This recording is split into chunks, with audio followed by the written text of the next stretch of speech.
Hello बच्चों, नमस्कार। BCA वाले के इस सेशन में आपका स्वागत है, अभिनंदन है। और आज हम लोग पढ़ रहे हैं क्लास 10वीं के फिजिक्स से हम भौतिकी कहते हैं, और ये इसका तीसरा अध्याय का लेक्चर नंबर 2 है। 2 ही है ना, 3 है, तीसरा लेक्चर है। और इस लेक्चर में हम लोग जानेंगे कि सर तरंग दैर्घ्य क्या होता है, इंद्रधनुष कैसे बनता है, प्रकाश का प्रकीर्णन क्या होता है, इन सब तथ्यों के बारे में जानेंगे। पिछले कक्षा में हमने जाना मानव नेत्र क्या है, इनके दोषों के बारे में, इनके निवारण के बारे में, इनके दोषों के बारे में, इनके निवारण के बारे में, तथा वायुमंडलीय अपवर्तन और वर्ण विक्षेपण के बारे में हमने जाना। ठीक है।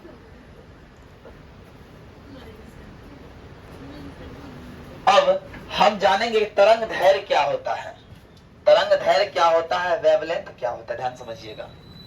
तरंग दैर्घ्य किसी तरंग के दो क्रमागत समान कला वाले कणों के बीच की न्यूनतम दूरी को तरंग दैर्घ्य कहते हैं।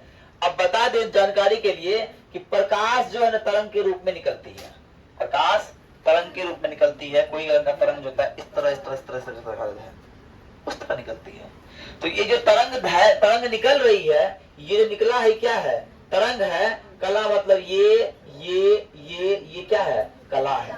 और इन दोनों कला के बीच की जो दूरी होगी वो क्या होती है, तरंग दैर्घ्य कहलाती है, तरंग दैर्घ्य होती है। बात समझ में आया।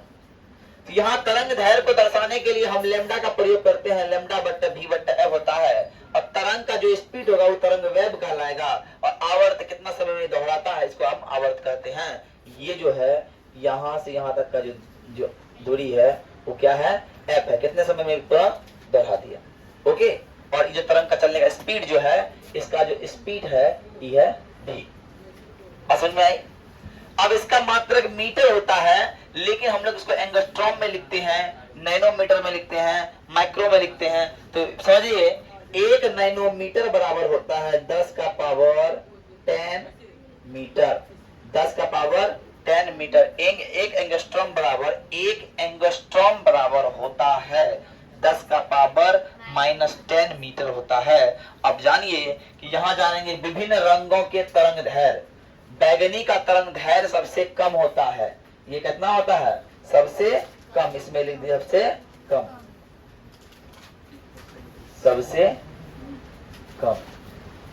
और सबसे ज्यादा तो सबसे अधिक तरंग दैर्घ्य होता है लाल रंग का, और सबसे कम तरंग दैर्घ्य होता है बैगनी रंग का। उसके बाद होता है जामुनी, नीला, हरा, पीला, नारंगी, और सबसे अधिक होता है लाल रंग का तरंग दैर्घ्य। और जानिए लाल रंग खतरे के चिन्ह के लिए होता है।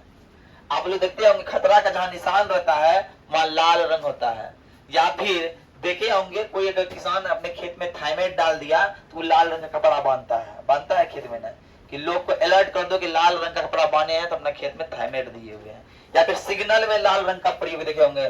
सिग्नल जब लाल बत्ती जलता है इसका मतलब तुम इधर मत आओ, बोलता है कि नहीं। तो लाल बत्ती का मतलब ये है कि सिग्नल बढ़ चुका है, आगे आना आपके लिए खतरा से खाली नहीं है।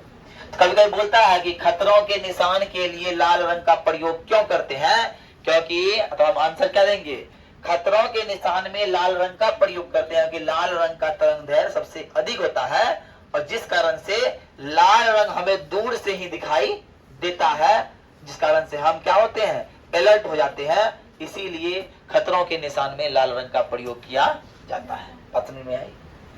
अब आते इंद्रधनुष और बनता कैसे है। एक इंद्रधनुष के बारे में बात बोला कि इंद्रधनुष कैसे बनता है। हमने जस्ट पढ़ा वर्ण विक्षेपण पढ़ा है। वर्ण विक्षेपण में क्या हो रहा था, प्रिज्म से कोई श्वेत प्रकाश गया और वो प्रिज्म से गुजरने के बाद एक पर्दे पर 7 रंग के रूप में परिवर्तित हो जाता है। तो एक प्रिज्म था, एक क्या बोलते हैं, आयताकार वलय था। लेकिन बारिश की बूंद भी एज ए प्रिज्म काम करता है, लेकिन वो वृत्ताकार तो है नहीं, गोल है। बारिश की बूंद कैसा होगा, कम से कम बारिश की बूंद ऐसा होगा ना। तो बारिश की बूंद एज ए प्रिज्म जब काम करता है तो क्या होती है, बारिश के समय जब थोड़ा थोड़ा सूर्य का प्रकाश निकलता तब ये इंद्रधनुष दिखाई देगा।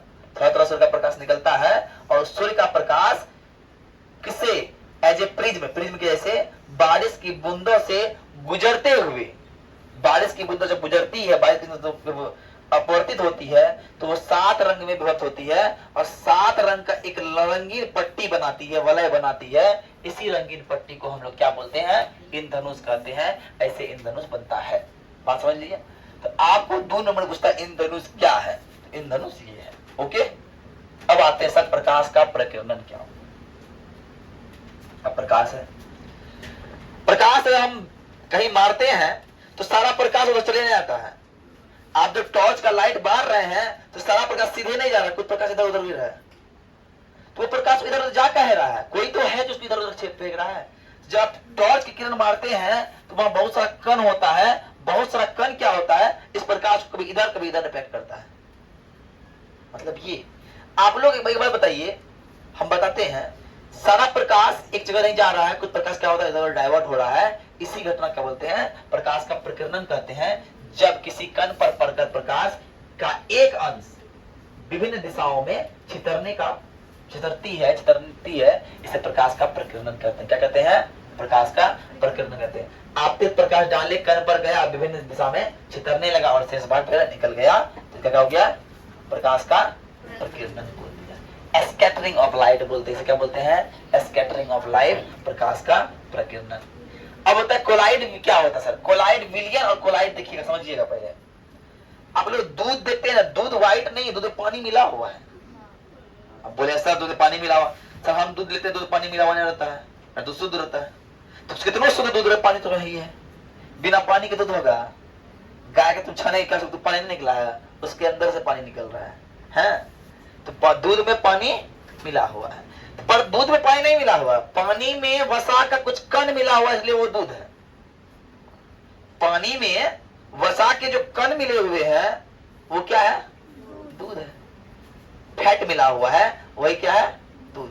बोलता है जो आदमी का चर्बी तरबी लगता है दूध मत खाना चाहिए, छाली मत खाओ, मलाई मत खाओ, है मलाई मत खाओ, चर्बी उससे क्या होगा? फैट और बढ़ जाएगा। ऋषभ कुमार तुम मलाई खाया करो, तुम बड़ा फैट तटना है, तुम्हारा सफा सट है तुम। नहीं बढ़ाना चाहिए फैट, ठीक है ना? तो वो होता है। तो अब क्या हुआ?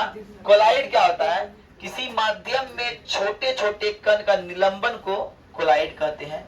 किसी अब जाते हैं आप लोग ना, देखते होंगे घर में एक कन्ना रह जाता है, मान लो कहीं छिद्र रह गया, उस छिद्र से जब लाइट आता है सीधा कोई लाइट आ रहा है लगता है कि नहीं? देखे होंगे। उससे आपको लगता होगा ना बहुत सारा कचरा अंदर आ रहा है, घर में आ रहा है। ऐसा फील होता है कि नहीं? ऐसा फील होता है कि नहीं? बहुत सारा कचरा घर में अंदर आता है। लेकिन बता दे वास्तव में क्या है वो?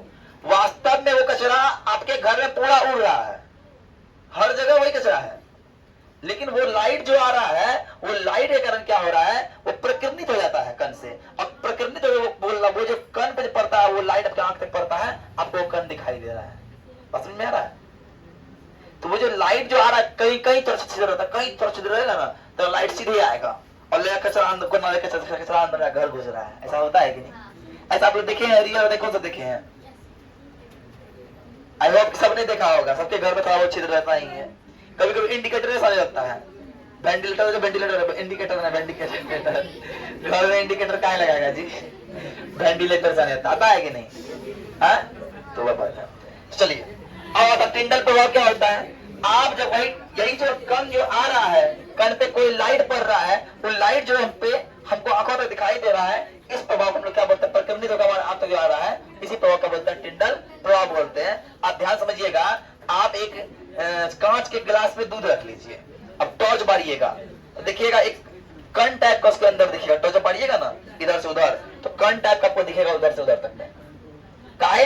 वो फैट का कण जो है वो लाइट में आपको दिखाई देने लगता है। ऐसे वातावरण चल रहा है, क्या आपका गंदा उल्टा दिख रहा है यहाँ पे?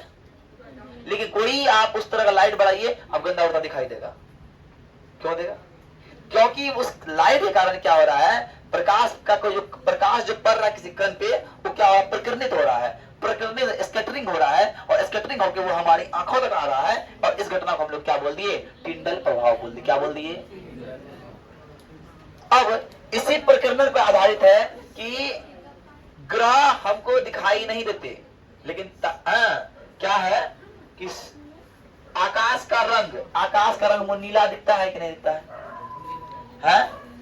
तो हमारा जो पानी होता है, पानी पानी जो है, पानी का आकाश का रंग नीला दिखता है।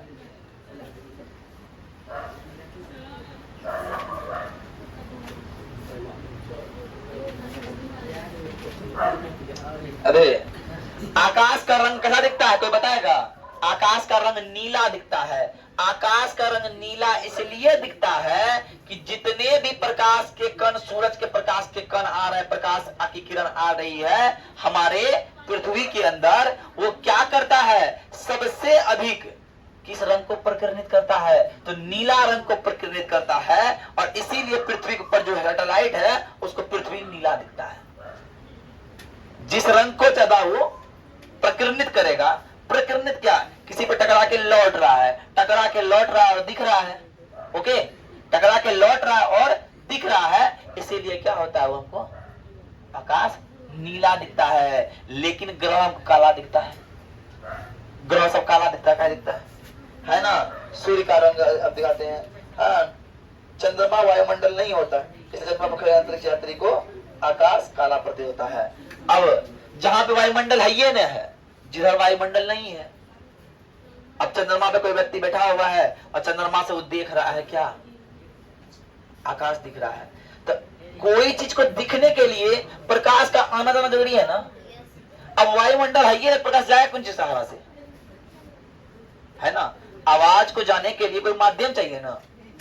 अगर यहाँ से पूरा हवा निकाल दिया जाए, पूरा वैक्यूम बना दिया, आवाज जीवन यहाँ से, हम जो बोलेंगे ही सुनाई दे, हम ही बोल रहे हैं, तुम सुनाई देना बगल में जो की हो, काहे कि हम जो बोल रहे हैं ना, तो कण से कण में टकरा टकरा के तो कान तक आवाज जा रहा है।